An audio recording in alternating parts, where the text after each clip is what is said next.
Bonjour à tous et bienvenue sur Neuroperformance Consulting. Le cerveau est avec le cœur l'organe le plus important du corps humain. Et pourtant, de façon assez étrange et paradoxale, nous connaissons peu de sa structure et de son fonctionnement. Partons à sa découverte et testez vos connaissances au travers de 10 questions sur votre cerveau. Notre cerveau peut fabriquer des nouveaux neurones jusqu'à l'âge de 20 ans environ, 50 ans environ, ou tout au long de notre vie. Un cerveau dit en mode positif, optimisme, joie de vivre, ouverture aux autres, peut augmenter ses performances de 10%, 20% ou 30%. Les réussites professionnelles sont dues pour 75% aux facultés intellectuelles et 25% au niveau d'optimisme, à l'environnement relationnel et à la bonne gestion du stress, 50%, 50% ou 25% et 75%. Selon les neurosciences, l'expertise et la compétence sont positives sur la créativité, négatives sur la créativité ou sans effet sur la créativité. Selon vous, il existe un bon et un mauvais stress? Oui, non. Quel pourcentage de vos décisions et actions au quotidien sont guidées par votre inconscient? 10%, 30%, 50%, 70% ou 90%? Est-il bon pour votre cerveau de faire plusieurs choses en même temps? Oui, car cela permet d'activer des connexions cérébrales en plus grand nombre. Non, car cela ne fait que mener à l'épuisement mental. Ni oui ni non, cela n'a pas d'incidence sur le fonctionnement cérébral. Diriez-vous que les solutions face à un problème nouveau émergent plus facilement en travaillant davantage, en étudiant plus précisément les tenants et aboutissants du problème, en lâchant prise et en détendant son cerveau? Le stress joue-t-il un rôle majeur dans 25% des maladies plurifactorielles, 50% ou 75%? La pratique régulière de la méditation modifie le fonctionnement du cerveau, la structure du cerveau, le fonctionnement et la structure du cerveau, ou ni le fonctionnement ni la structure du cerveau. Merci beaucoup. Tout de suite, les résultats sur la vérité concernant votre cerveau. Notre cerveau peut effectivement fabriquer des nouveaux neurones tout au long de notre vie. Contrairement à un dogme scientifique qui a longtemps prévalu, le cerveau est en effet capable de créer des nouveaux neurones et des nouvelles connexions neuronales à tout âge. C'est ce qu'on appelle la neuroplasticité ou plasticité cérébrale. Et c'est une excellente nouvelle car cela signifie que nous avons tous en nous la capacité d'apprendre et de modifier à la fois nos émotions et notre comportement tout au long de notre vie. Un cerveau dit en mode positif peut augmenter ses performances effectivement de 30%. Ceci est directement lié au circuit de la récompense. Un cerveau positif va prioritairement utiliser ses ressources à activer les zones de la créativité, de la prise de décision, de la résolution de problèmes, à la différence d'un cerveau négatif qui, lui, allouera ses ressources à combattre soit la menace ou le danger, réel ou supposé d'ailleurs, qu'il percevra.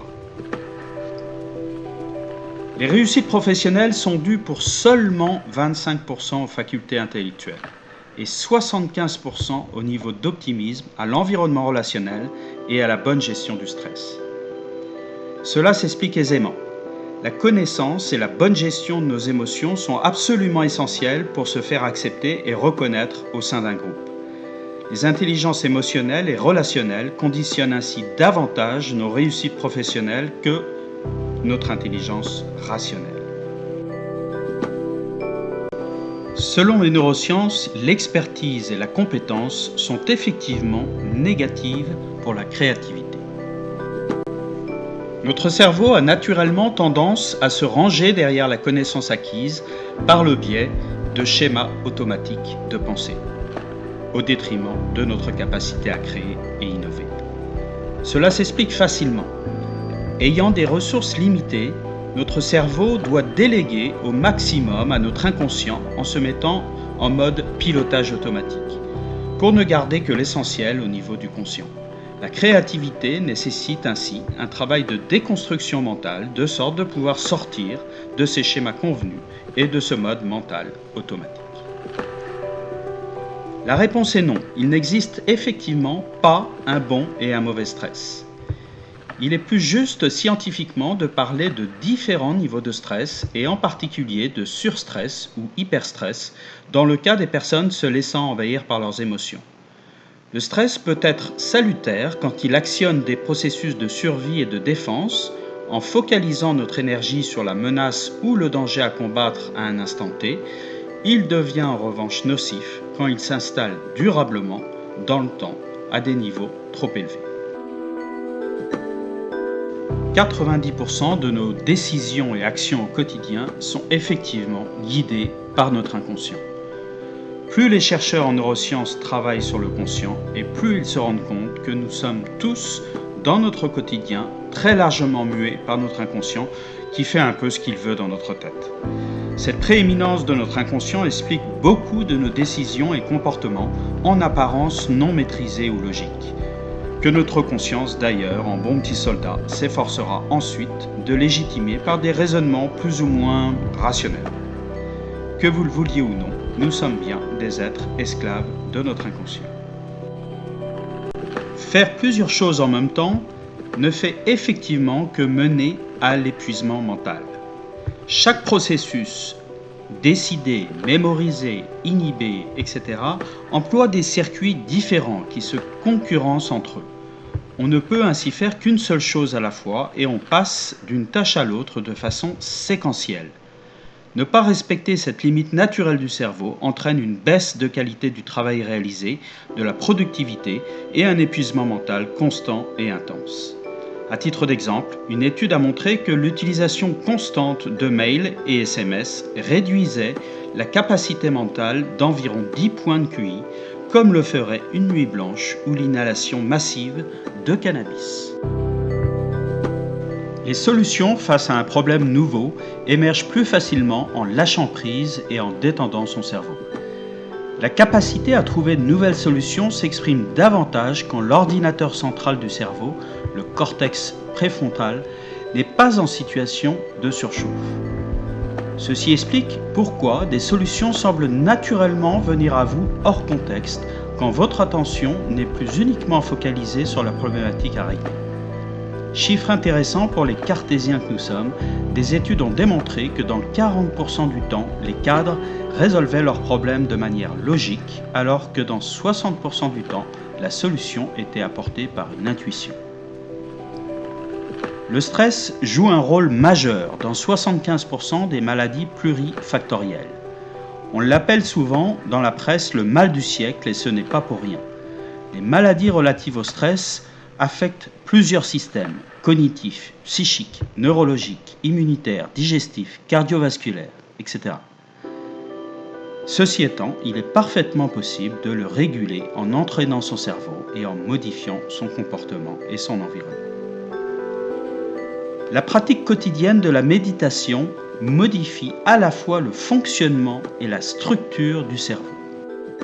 De nombreux centres de recherche se sont penchés grâce à l'imagerie médicale fonctionnelle sur le cerveau des méditants. Résultat, les adeptes d'une pratique régulière de la méditation modifient en profondeur à la fois la structure et le fonctionnement de leur cerveau. Augmentation de l'hippocampe, rétrécissement de l'amygdale, renforcement du système immunitaire, production d'ondes cérébrales gamma surpuissantes, suractivité de la région préfrontale gauche du cortex provoquée par un épaississement du tissu cérébral, etc., etc. Les résultats de ce footing mental sont spectaculaires.